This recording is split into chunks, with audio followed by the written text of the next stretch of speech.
Communication एक energy है जो आप अपने थॉट्स, अपने वर्ड्स और कई बार अपने एक्शंस, एक्सप्रेशंस के जरिए भी जाहिर करते हैं। लोग कहते हैं कि बड़ी ताकत के साथ बड़ी जिम्मेदारी भी आती है। अगर आपके जिंदगी को लेकर बड़े सपने हैं तो आपको उसके लिए जिम्मेदारी भी लेनी होगी, और वो जिम्मेदारी खुद की और अपने शब्दों की है। शायद आपको नहीं पता होगा, लेकिन सही शब्दों के इस्तेमाल का आपकी जिंदगी पर बहुत असर पड़ सकता है। क्योंकि कहा जाता है ना कि इंसान एक दुकान है और जुबान उसका ताला। ताला खुलता है तो पता चलता है कि दुकान में कौन सा माल भरा पड़ा है। आज की बुक समरी है the science of effective communication, जिसे लिखा है इयान टोवस्की ने। आज की ये बुक समरी आपको एक अच्छा कम्युनिकेटर बनना सिखाएगी।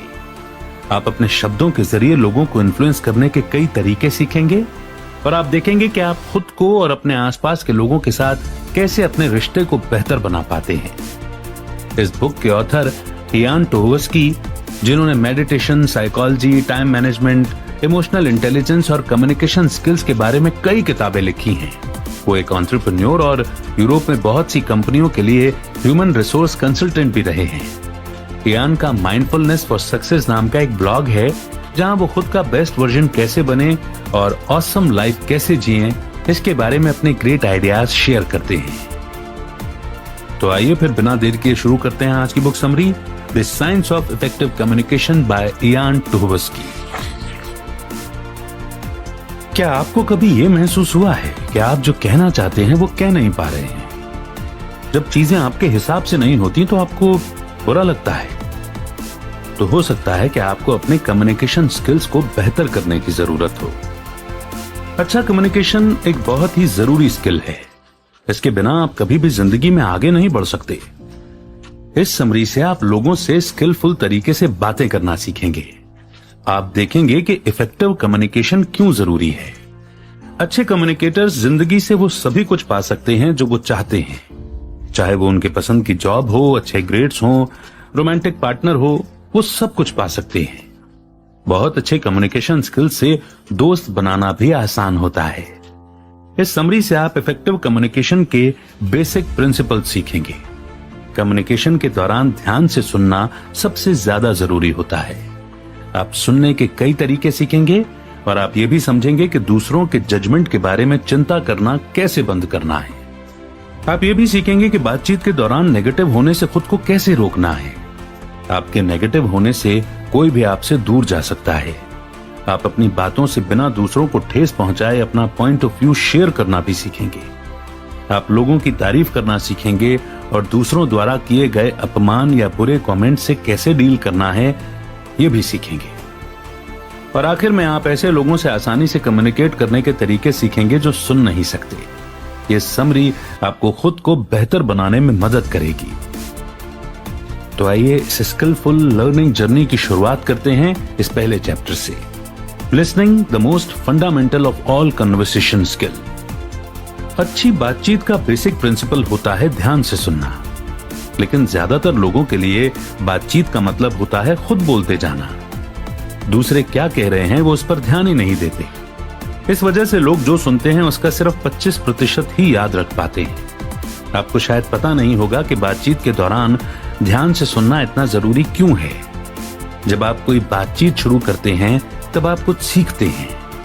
अलग अलग लोगों से इंटरेक्ट करके आप अपने नॉलेज को बढ़ाते हैं। इसलिए आप जिस इंसान से बातचीत कर रहे हैं उससे कुछ सीखने को मिलेगा, ये सोचकर उसे मेंटर के रूप में देखिए और उन्हें सुनना शुरू कीजिए। कम्युनिकेशन एक्सपर्ट जूलियन ट्रेजर का कहना है कि लोग सिर्फ 60% बातचीत पर ही ध्यान देते हैं। हम जानते हैं कि अगर हम कुछ भूल गए तो वो हम आसानी से किसी बुक या वीडियो में खोज सकते हैं, लेकिन हम अपनी मां से हुई बातचीत को इंटरनेट में नहीं खोज सकते। उसके लिए हमें उस बातचीत में ध्यान देकर सुनना होगा। अच्छे से सुनने के लिए आपको इसके अलग अलग टाइप के बारे में पता होना चाहिए। उन्हें लिसनिंग अप्रोच कहा जाता है। ये बात करते समय आपकी पोजीशन के ऊपर डिपेंड करता है। पहला अप्रोच है क्रिटिकल लिसनिंग। ये तब होता है जब आप किसी बातचीत में फैक्ट्स को एनालाइज कर रहे होते हैं। जैसे आपका दोस्त आपको उसके नए फोन के बारे में बता रहा है।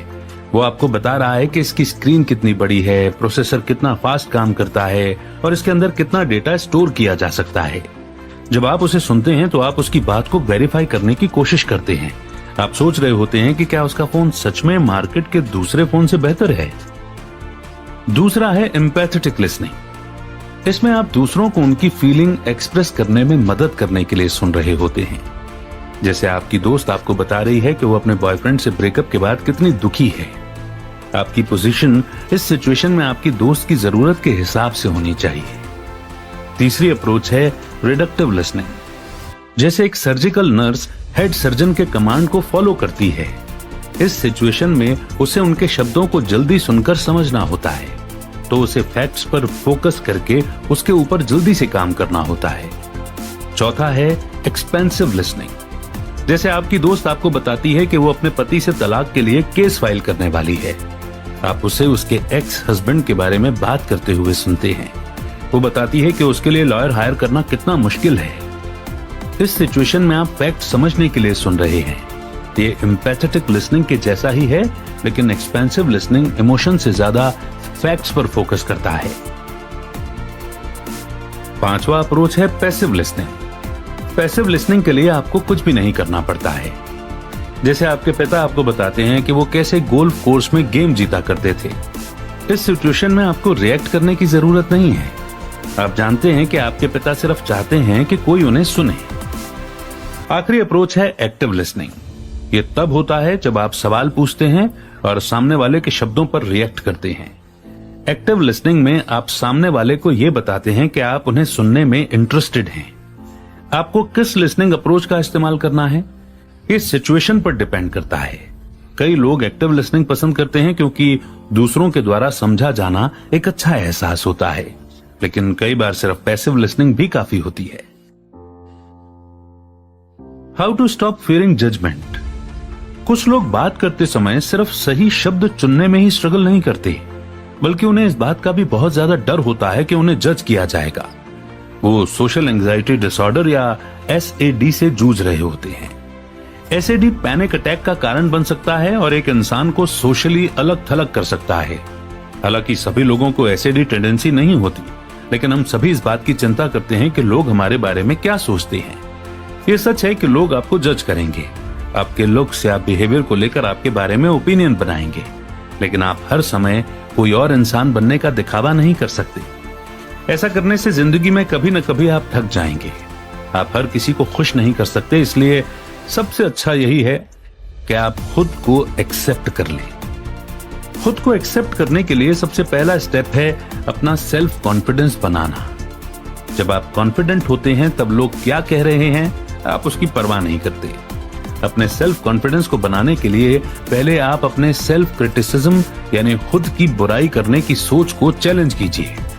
जब आप खुद को दिन भर क्रिटिसाइज करते रहते हैं तब आप खुद को बुरा महसूस कराते हैं। मान लीजिए कि आपका दोस्त आपको बदसूरत और स्टूपिड बोलता है, तो आप कैसा महसूस करेंगे? पक्के तौर पर आपको बहुत खराब लगेगा।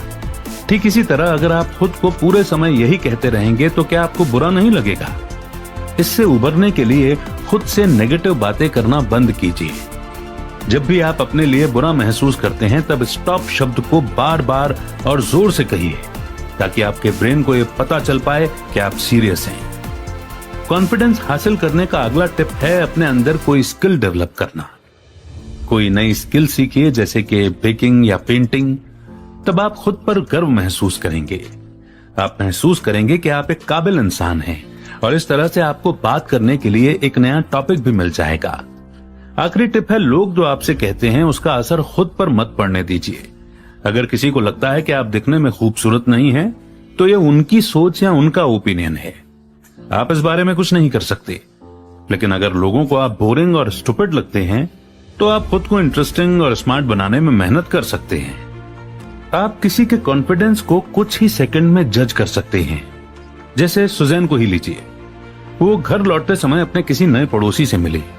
वो इस बात से चौंक गई कि वो कितने कॉन्फिडेंट और अंडरस्टैंडिंग हैं। सुजैन को लगा कि वो बहुत कम उम्र से ही बहुत सोशल यानी कि मिलनसार टाइप के शख्स रहे होंगे। वो उनकी तरफ खिंचाव महसूस करने लगी।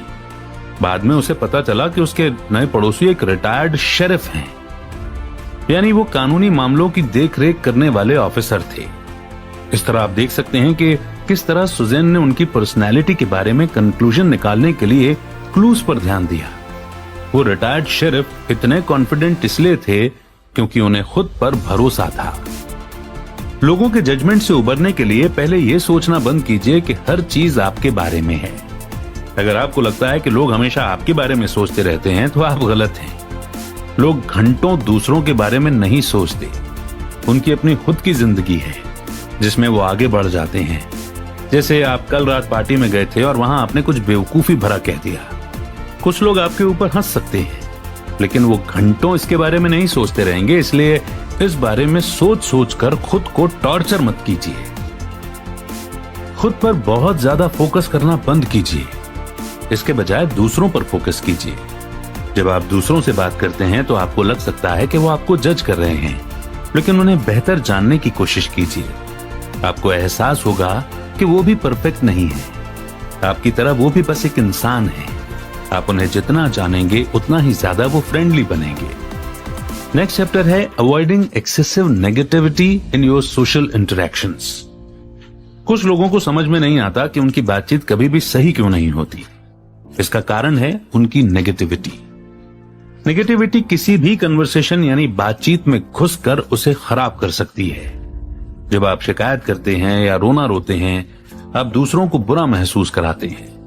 जब आप खुद पर बहुत ज्यादा ध्यान देते हैं तब आप अपने आसपास के लोगों को नजरअंदाज कर देते हैं। जब आप सिचुएशन को समझ नहीं पाते और लगातार बात करते रहते हैं तो आप लोगों को चोट पहुंचाते हैं। ऐसी घटनाएं दूसरों के साथ आपका रिश्ता खराब कर देती हैं। एक इफेक्टिव कम्युनिकेशन के लिए अपनी नेगेटिविटी को छोड़ने की कोशिश कीजिए। सिंपल से सवालों के लिए नेगेटिव जवाब आपका मूड खराब कर सकते हैं। जैसे आपने अपने पड़ोसी से पूछा कि वो कैसी हैं। उसने इसका नेगेटिव जवाब दिया। उसने कहा कि उसे बहुत काम करने हैं, मौसम भी खराब है और ऐसी ही कई और बातें बोली। क्या ऐसे में आप उससे अक्सर बात करना चाहेंगे? लेकिन अगर उसने आपको अलग तरह से जवाब दिया होता तो क्या होता? मान लीजिए कि आपके पड़ोसी ने कहा होता कि उसके सर में थोड़ा दर्द है लेकिन वो जल्दी ही ठीक हो जाएगा। तो क्या आपको अच्छा नहीं लगता? इसका मतलब है कि अगर आप पॉजिटिव रहेंगे तो बाकी लोग भी पॉजिटिव होंगे। अपना खराब एक्सपीरियंस लोगों से शेयर करना गलत नहीं है, लेकिन आपको अपनी परेशानियों का बोझ उन पर नहीं डालना चाहिए। मान लीजिए कि एक दिन आपकी कार खराब हो जाती है और आपका फोन खो जाता है। घर लौटकर आपके पार्टनर के साथ बहस हो जाती है। अगले दिन आप सुबह अपनी कलीग को बहुत खुश देखते हैं। ठीक उसी समय आप उसका मूड खराब करना चाहते हैं ताकि आप खुद को अच्छा महसूस करा सकें। अब ये आपको नहीं करना चाहिए, क्योंकि धीरे धीरे लोग आपसे कन्नी काटने लगेंगे।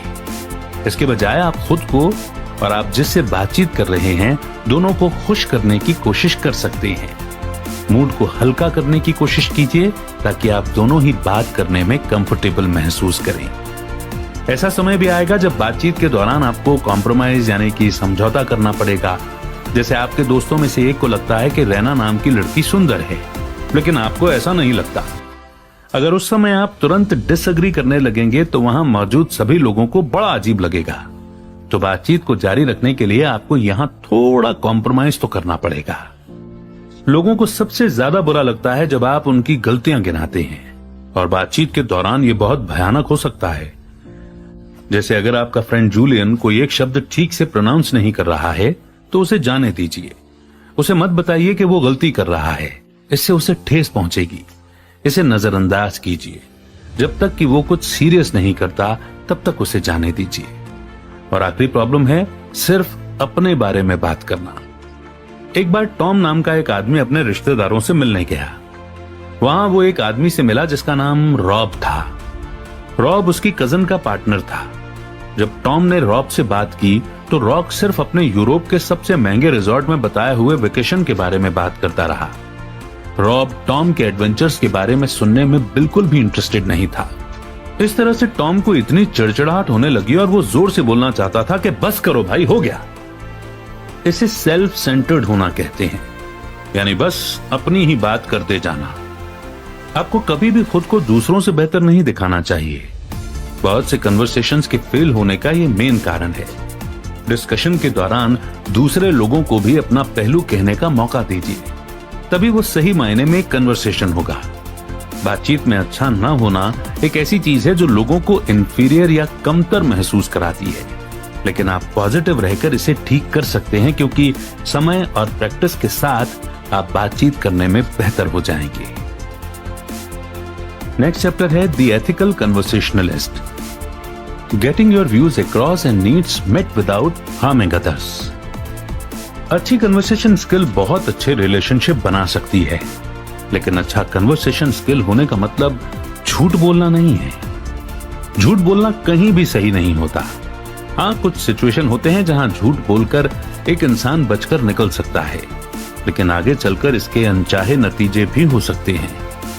यही बात हंसी मजाक पर भी लागू होती है। कुछ जगह है जहां आप मजाक कर सकते हैं, लेकिन कुछ जगह ऐसी हैं जहां आप मजाक नहीं कर सकते। मजाक करते समय हमेशा यह ध्यान रखिए कि आप किसके साथ मजाक कर रहे हैं, ताकि आप उन्हें चोट ना पहुंचाएं। चलिए बातचीत के दौरान झूठ बोलने और मैनिपुलेट करने के बारे में डिस्कस करते हैं। इमेजिन कीजिए कि आप अपने दोस्त से आपके घर आते हुए एक बोतल सोडा लाने के लिए कहते हैं। आप यहाँ क्या कर रहे हैं? आप अपने शब्दों से उसके बिहेवियर को बदलने की कोशिश कर रहे हैं, और इसमें कुछ भी गलत नहीं है। जब तक कि कोई काम किसी को चोट नहीं पहुंचाता वो सही होता है। लेकिन कुछ लोगों का मानना है कि लोगों को मैनिपुलेट करना गलत है। मैनिपुलेट करने का मतलब है चीजों को अपने हिसाब से घुमाना। ये एक ऐसी कन्वर्सेशन स्किल है जो आज की दुनिया में सरवाइव करने के लिए इंसान के पास होना जरूरी है, लेकिन इसे सीखने से पहले कुछ चीजें हैं जिन्हें आपको याद रखने की जरूरत है। सबसे पहला, दूसरों का मन बदलने की कोशिश मत कीजिए, खासकर जब आप अपने फायदे के लिए ऐसा करना चाहते हैं। मान लीजिए कि आपकी एक दोस्त एक ऐसे इंसान को पसंद करती है जिसे आप पसंद नहीं करते, लेकिन आप ये भी जानते हैं कि वो इंसान बुरा नहीं है और शायद वो आपकी दोस्त को पसंद भी करता है। आप अपनी दोस्त को उसके साथ समय बिताने से रोकते हैं। इस तरह से आप अपने दोस्त की फीलिंग्स को चोट पहुंचा रहे हैं। अगर किसी तरह से उसे ये बात पता चल जाती है तो आप अपना दोस्त और भरोसा दोनों खो देंगे। दूसरा है, किसी की कमजोरी या मजबूरी देखकर उससे ऊंचा बनने की कोशिश मत कीजिए। मान लीजिए कि आप एक लॉयर हैं, आपके दोस्त ने आपको और कुछ कलीग्स को समय बिताने के लिए अपने घर बुलाया है। उनमें से एक अपने से नीचे फ्लोर पर रहने वाले पड़ोसी के बारे में बताता है जो बड़ा ही इरिटेटिंग है। वो आदमी कहता है कि वो अपने पड़ोसियों के खिलाफ उसे डिस्टर्ब करने के लिए केस करेगा। वो और चीजें भी बताता है जिसके लिए वो उन पर केस करना चाहता है। एक लॉयर होने के नाते आप जानते हैं कि वो ऐसा नहीं कर सकता, तो आप उसे सही जानकारी देकर उसका मन बदलने की कोशिश करते हैं। लेकिन क्योंकि उसे लॉ के बारे में ज्यादा पता नहीं है, इसलिए वो इससे घबराया हुआ और शर्मिंदा महसूस करेगा। तो झूठ बोलना कैसा रहेगा? हमें बचपन से ही सिखाया जाता है कि कभी झूठ नहीं बोलना चाहिए। हमारे पेरेंट्स हमसे हमेशा कहते आए हैं, लेकिन अगले ही पल हम उन्हें झूठ बोलते हुए सुनते हैं। तो आपको लगता होगा कि आखिर झूठ बोलना सही है या गलत? अगर आप झूठ के दम पर रिश्ते बनाते हैं तो वो जल्दी ही टूट जाएंगे। साथ ही आप किसी से झूठ बोलते हैं तो आप उसे धोखा दे रहे होते हैं। आगे चलकर वो आपके झूठ के कारण गलत फैसले ले सकते हैं। झूठ बोलना गलत है और ये कभी भी सही नहीं हो सकता, लेकिन कई बार कुछ सिचुएशंस में आप झूठ बोलकर बच सकते हैं। जैसे जब आपका दोस्त आपसे पूछता है कि क्या आपको उसकी नई हैट पसंद आई या नहीं, तो आप अपने दोस्त को बुरा महसूस नहीं कराना चाहते और इसीलिए ऐसे समय में झूठ बोलने में कोई बुराई नहीं है। लेकिन जब सीरियस चीजों की बात आती है तो आपको सच बोलना चाहिए। मान लीजिए कि आप अपनी दोस्त को कहते हैं कि वो इंजीनियरिंग में अच्छी है।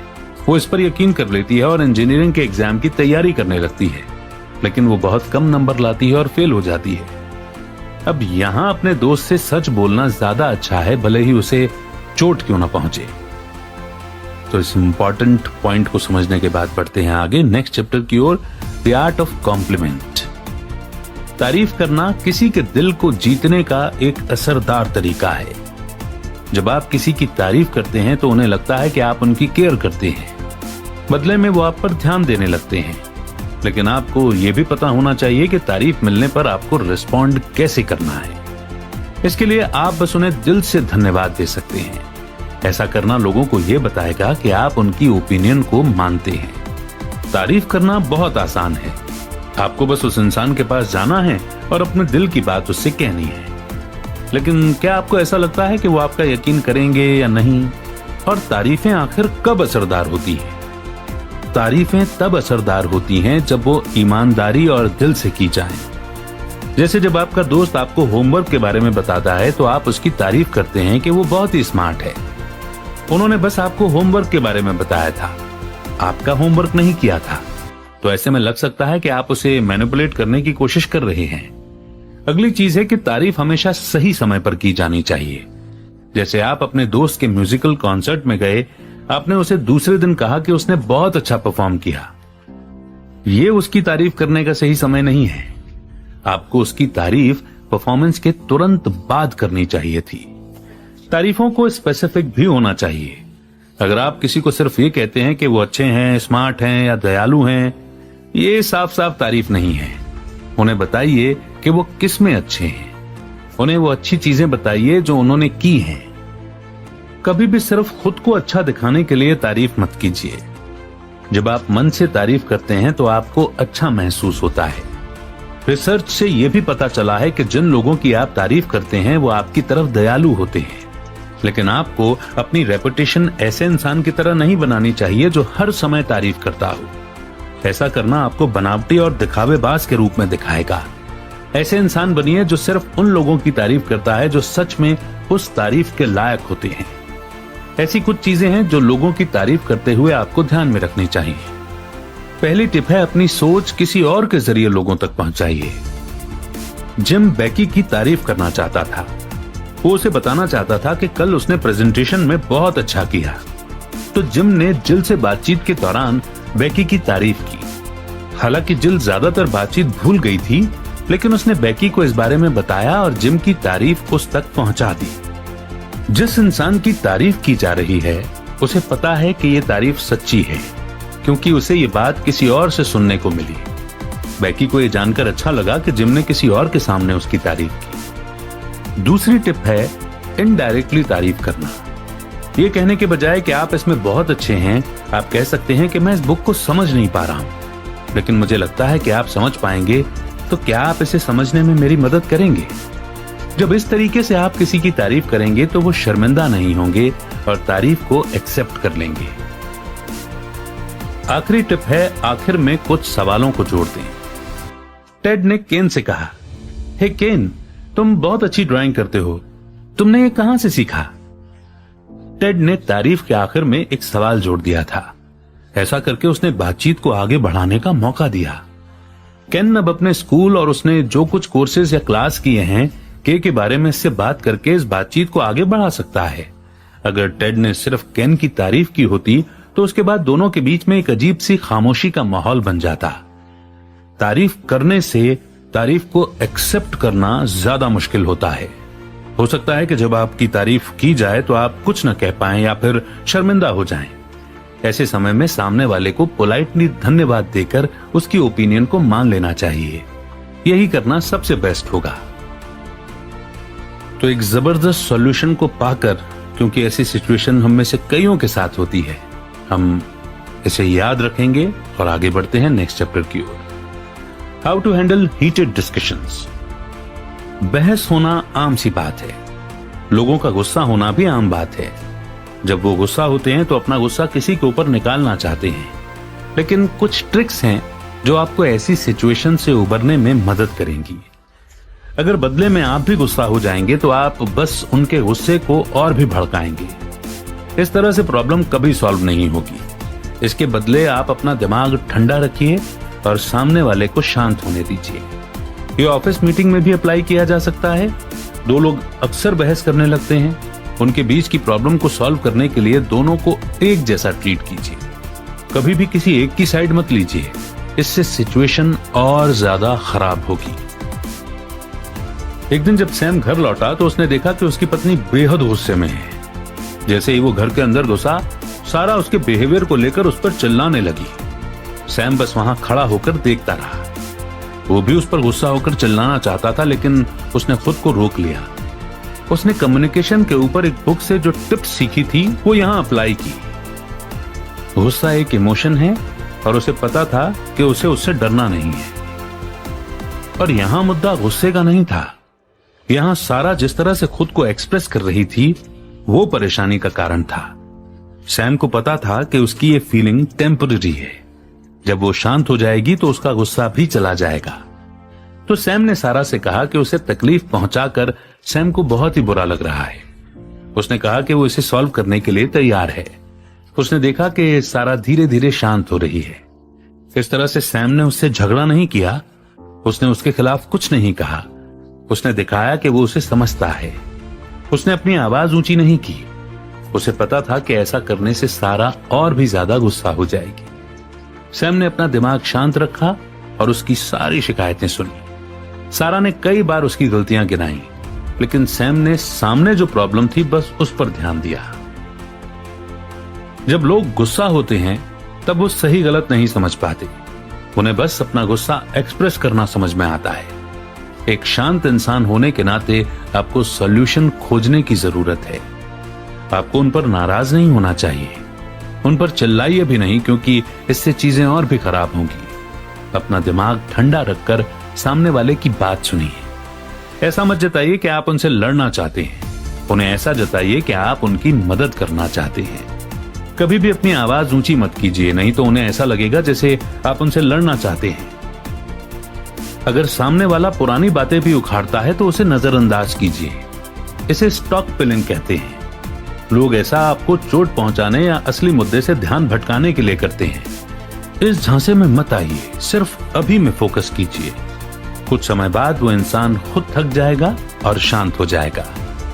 ऐसा मीटिंग्स में भी होता है। दो अलग पार्टी मीटिंग के दौरान बहस कर रही थी। इसमें मैनेजर को दखल देना पड़ा। उनकी इस मीटिंग पर पूरी अथॉरिटी थी। वहां मौजूद सभी मेंबर्स को वो जानते थे। मैनेजर ने साफ कर दिया कि सबको बोलने दिया जाएगा। उन्होंने दोनों पार्टी से कहा कि उन्हें बोलने के लिए अपनी बारी का इंतजार करना होगा। उन्होंने उन सबको एक ग्रुप में जोड़ने की कोशिश की। मैनेजर ने उनका ध्यान उस प्रॉब्लम पर फोकस करवाया जो अभी सामने थी। उन्होंने सबको यह दिखाया कि वो वहां पर क्यों इकट्ठा हुए हैं। उन्होंने उनके डिस्कशन के सभी पॉइंट्स को समराइज करके बताया। इसने दोनों पार्टी को यह दिखाया कि वो क्या करने के लिए यहां आए हैं। बीच बीच में वो डिस्कशन को मेन पॉइंट पर वापस लाने के लिए सवाल पूछते थे। इस तरह से मैनेजर ने उस झगड़े को सुलझाया। आप भी अपनी जिंदगी में आने वाले इस तरह के सिचुएशन को सुलझा सकते हैं। अगर कोई आपको टारगेट करता है तो उन्हें ऐसा न करने के लिए कहिए। उनसे सीधे बात कीजिए। उनसे पूछिए कि उन्होंने जो कहा वो क्यों कहा। एटिकेट एक्सपर्ट डैन गॉट्समैन के अनुसार किसी भी रूड रिमार्क पर रिस्पॉन्ड करने का सबसे अच्छा तरीका है सवाल पूछना। इससे वो इंसान अवेयर हो जाएगा और ऐसा करना बंद कर देगा। आप उनसे ये भी पूछ सकते हैं कि वो आपके बारे में ऐसा क्यों सोचते हैं। ऐसी सिचुएशन में शांत रहना उन्हें ऐसा करते रहने के लिए बढ़ावा देता है। अगर आप इंसल्ट का जवाब नहीं देंगे तो लोग आपको कमजोर समझेंगे। उन्हें बताइए कि अगर वो वर्बल अब्यूज जारी रखते हैं तो आप उनके खिलाफ शिकायत दर्ज करा सकते हैं, लेकिन इंसल्ट के बदले उन्हें इंसल्ट मत कीजिए। ऐसा करने से आप उनके लेवल पर गिर जाएंगे। नेशनल कॉन्फ्लिक्ट रेजोल्यूशन के प्रेसिडेंट स्टीव डनकन का कहना है कि छोटी मोटी इंसल्ट को नजरअंदाज करना ठीक है। हो सकता है कि उस इंसान का दिन खराब हो या वो जानबूझकर आपको चोट नहीं पहुंचाना चाहता था, तो इसे जाने दीजिए। कई बार बढ़ती हुई बहस में आपको माफी मांगने वाला पहला इंसान बनना चाहिए। सामने वाले से कहिए कि आप समझते हैं। आप उन्हें बताइए कि आप ऐसा दोबारा नहीं होने देंगे। जैसे आपका पड़ोसी इसलिए नाराज है कि आपके कुत्ते ने उनका गार्डन खोद डाला। आप उस नुकसान की भरपाई करने का ऑफर कर सकते हैं। अगर वो आपकी माफी एक्सेप्ट नहीं भी करता तो उसे जाने दीजिए। इसे पर्सनली लेने के बदले इसे छोड़कर आगे बढ़िए। और जीवन जीने की कला का ये बहुत ही महत्वपूर्ण पॉइंट है। इसे समझने के बाद बढ़ते हैं आगे नेक्स्ट चैप्टर की ओर। Conversations between hearing and hearing impaired individuals. लाखों लोग कम सुनने की परेशानी को झेल रहे हैं। आप शायद नहीं जानते होंगे, लेकिन आपके कलीग उनमें से एक हो सकते हैं। इसीलिए उनसे कम्युनिकेट करना थोड़ा मुश्किल हो सकता है। उनसे बेहतर बातचीत करने के लिए यहाँ कुछ टिप्स हैं। मान लीजिए कि आपको सुनने में परेशानी होती है। आप एक साइड से ज्यादा अच्छे से सुन पाते हैं। आप जिससे बात कर रहे हैं उसे उसी साइड से बात करने के लिए कह सकते हैं। उन्हें यह बताना कि आप एक तरफ से कम सुनते हैं अच्छा होगा, ताकि वो उस तरह से एडजस्ट कर पाएं। अगली टिप है धीरे धीरे बात करना। हो सकता है जब सामने वाला बहुत तेजी से कुछ बोल रहा हो तो आपको कुछ चीजें समझ में ना आए। ऐसी सिचुएशन में उनसे धीरे धीरे बात करने को कहिए। बातचीत के दौरान जब आपको कुछ समझ ना आए तब क्या, ऐसा मत पूछिए। इसके बदले पोलाइटली आप उन्हें खुद को दोहराने के लिए बोल सकते हैं और कह सकते हैं, सॉरी मैंने सुना नहीं, क्या आप उसे दोबारा बोल सकते हैं? मान लीजिए आप अपने दोस्त से उसके घर के बारे में बात कर रहे हैं। आपको समझ में आया कि उसने नया घर खरीदा है, घर में रंग किया हुआ है, लेकिन आपको कलर स्कीम समझ में नहीं आई। इस सिचुएशन में आप क्लियरली कहिए कि आपको कलर स्कीम समझ में नहीं आई। इससे उन्हें यह पता चलेगा कि आप उनकी बात पर ध्यान दे रहे थे और उनसे इस बारे में पूछने के लिए आपने समय निकाला। मान लीजिए कि आप एक ग्रुप से बातचीत कर रहे हैं, आपको यह समझने में मुश्किल हो रही है कि कौन बात कर रहा है। तब आप बात करने वाले इंसान से कोई एक सामान पकड़ने के लिए कह सकते हैं। जब भी कोई बात करेगा वो उस चीज को पकड़ा रहेगा। इस तरह से आपको पता चलेगा कि कौन बात कर रहा है। कम सुनने वाले लोगों के लिए बातचीत करना आसान बनाने के लिए सुनने वाले लोग कौन सी टिप्स अपना सकते हैं? पहले आपको समझना पड़ेगा कि सुनने में मदद करने वाली मशीन कैसे काम करती है। सुनने वाली मशीन बस आवाज को तेज कर देती है ताकि वो जोर से सुनाई दे। इसीलिए ये मत समझिए कि सुनने वाली मशीन पहनकर कोई इंसान नॉर्मल तरीके से सुनने लगता है। उनका ध्यान अपनी ओर खींचिए। इस तरीके से आप जो भी कह रहे हैं वो उसे मिस नहीं करेंगे। बात करते समय सीधा उनकी तरफ देखिए, अपने मुंह को कवर करके मत रखिए। सभी कम सुनने वाले लोग लिप रीड नहीं कर सकते, लेकिन उनसे क्या कहा जा रहा है इसे समझने के लिए वो मुंह किस तरह से हिल रहा है इस पर भरोसा करते हैं। उनसे पूछिए कि उन्हें किस कान से बेहतर सुनाई देता है और उसी तरफ मुंह करके बात कीजिए। साथ ही कोई भी गलतफहमी होने पर उन पर दोष न डालकर जिम्मेदारी अपने ऊपर लीजिए। इस तरह से वे इनसिक्योर फील नहीं करेंगे। और अब समय है कंक्लूजन का। इस समरी में सबसे पहले आपने इफेक्टिव कन्वर्सेशन के बेसिक प्रिंसिपल को सीखा, जो है सुनना। हर बातचीत को सीखने के मौके के रूप में देखिए। अगर आप दूसरों को सुनते हैं तो आप अपनी नॉलेज को बढ़ा सकते हैं। दूसरा, आपने सीखा कि कैसे ये सोचना बंद करें कि लोग आपको जज कर रहे हैं। आप जैसे हैं खुद को वैसे ही स्वीकार कीजिए और खुद से नेगेटिव बातें करना बंद कीजिए। आप सबको खुश नहीं कर सकते, इसलिए वो कीजिए जिससे आपको खुशी मिलती है। तीसरा, आपने सीखा कि बातचीत के दौरान पॉजिटिव कैसे रहना है। शिकायत करने और अपना रोना रोने से बचिए। अगर आप बातचीत में हैं और बार बार नेगेटिव चीजें लाते रहेंगे तो हो सकता है कि लोग आपसे बात करना न चाहें। चौथा, आपने सीखा कि लोगों को तकलीफ पहुंचाए बिना कैसे अपने व्यूज शेयर करने हैं। बातचीत को सिर्फ अपने बारे में मत बनाइए। अगर सामने वाला कोई बहुत बड़ी गलती नहीं करता तो उनकी गलतियां निकालने से बचिए। पांचवा, आपने सीखा कि लोगों की तारीफ कैसे करते हैं। मन से की गई तारीफ से लोगों को पता चलता है कि आप सच में परवाह करते हैं। छठवां, आपने सीखा कि बहस में बदलती हुई बातचीत को कैसे संभालना है। पहले सामने वाले को शांत होने दें और उन्हें जो कहना है वो कहने दें। सॉल्यूशन खोजने में उनकी मदद करें। आखिर में आपने सीखा कि जिन लोगों को सुनने में परेशानी होती है उनसे अच्छे से कम्युनिकेट कैसे करना है। उनसे बात करते समय सीधा उनकी तरफ देखें और धीरे धीरे बोलें। उस बातचीत की जिम्मेदारी लें।